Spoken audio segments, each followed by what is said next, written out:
E dizer que não estou no meu partido, mas este partido é meu. Isto é, não estarei exatamente no meu partido, mas estou na minha comunidade. Eu sou de esquerda. Eu sou um radical de esquerda desde os anos 60, desde os anos em que despontou em mim a consciência política. Maio, 68. Coimbra, 69. 25 de abril de 74. Eu estive lá e isso marcou a minha geração. Portanto, a modéstia, eu sou radicalmente, isto é, tomando as coisas pela raiz, um homem de esquerda. Uma esquerda que vai desde o liberalismo, no sentido autêntico da palavra, e não dessa paródia que para aí anda, desse mero libertismo, que a mim me dói o fígado de chamarem a isso liberalismo, e sobretudo de chamarem neoliberalismo. Neoliberalismo, se calhar, é uma coisa que está por aí a descontar e que é um liberalismo social, um socialismo democrático, convergente em grande parte com o socialismo democrático. Esse neoliberalismo há de aparecer sob a pena deste sistema a explodir como aquele outro implodiu. Está bem? Essas são umas quantas ideias fortes. Eu não sou um homem de grandes certezas. E as poucas que tenho, estou sempre disposto a pô-las em causa. O que vos escrevi, possivelmente, é uma cena que não é exatamente deste filme, mas pertence a esta série. Quem tem a culpa é o nosso Vítor Batista, que pelo telefone me disse: olha, escrevem umas coisas sobre democracia e diferença. Eu escrevi sobre democracia e diferença. Agora quando cheguei aqui, democracia e diversidade. Bem, há uma subtil diferença entre a diversidade e diferença. É como em sociologia uma curiosa distinção entre variância e desvio. Não é bem a mesma coisa, então, mas dá para contar. Dá para contar. Seja como for, eu vou-vos ler de uma maneira mais breve possível. E poderemos depois comentar o que escrevi sobre, de facto, democracia e diferença. Dois termos em contradição, democracia e diferença. É que democracia tem o seu quê de igualdade, de igual, e não de diferença.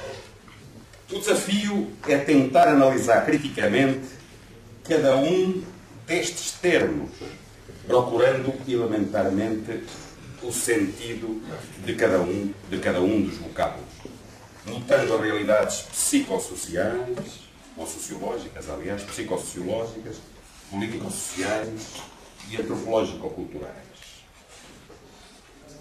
apontando a complexidade problematizadora que tais palavras comportam: democracia e diferença.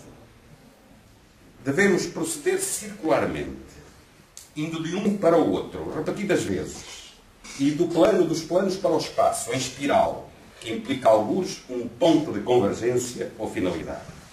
Imagem geométrica. Como sentenciou Pitágoras, ninguém será iniciado se não for geómetra. A geometria como matriz do espírito científico. Para esse exercício, vou procurar deixar uns tópicos. Democracia, etimologicamente, significa poder popular, poder do povo. E demos, em grego, populos, em latim, querendo dizer povo, tem indefectivelmente uma acessão política. Isto é, a base do Estado como organização política. Quer dizer, a base do conjunto de instituições legislativas, executivas e judiciais, detentoras de soberania ao poder do império, que deve sobredeterminar coativamente todos os outros poderes, económicos, sociais, ideológicos ou simbólicos.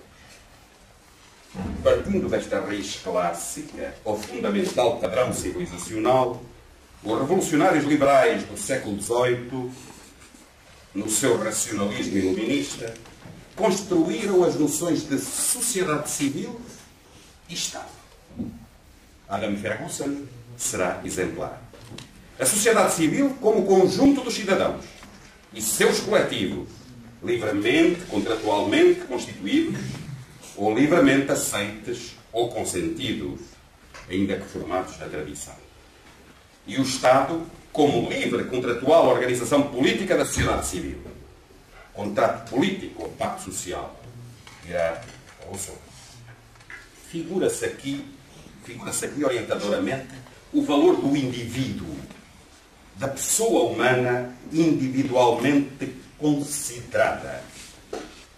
A novidade revolucionária da autonomia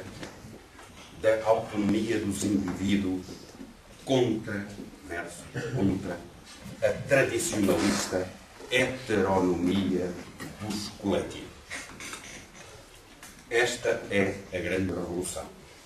A revolução liberal, individualista e contratualista, que tendo pontos de emergência ou surtos em vários lugares e tempos, vai eclodir com vocação universalista no Ocidente a partir dos finais da chamada Idade Média.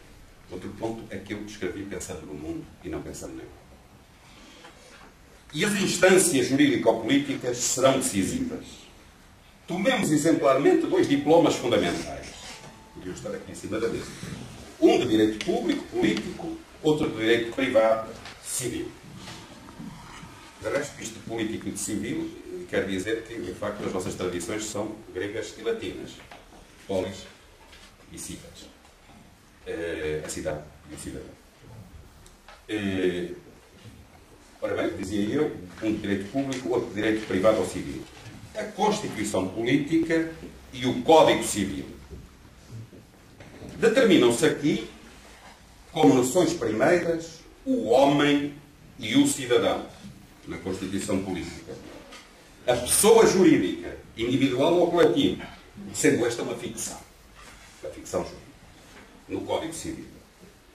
A afirmação do indivíduo, a autonomia da sua vontade e o livre contrato ou acordo de vontades livres necessitam a igualdade, a possibilidade para todos de livre decisão ou determinação, apesar dos condicionalismos ou constrangimentos culturais, sociais e económicos.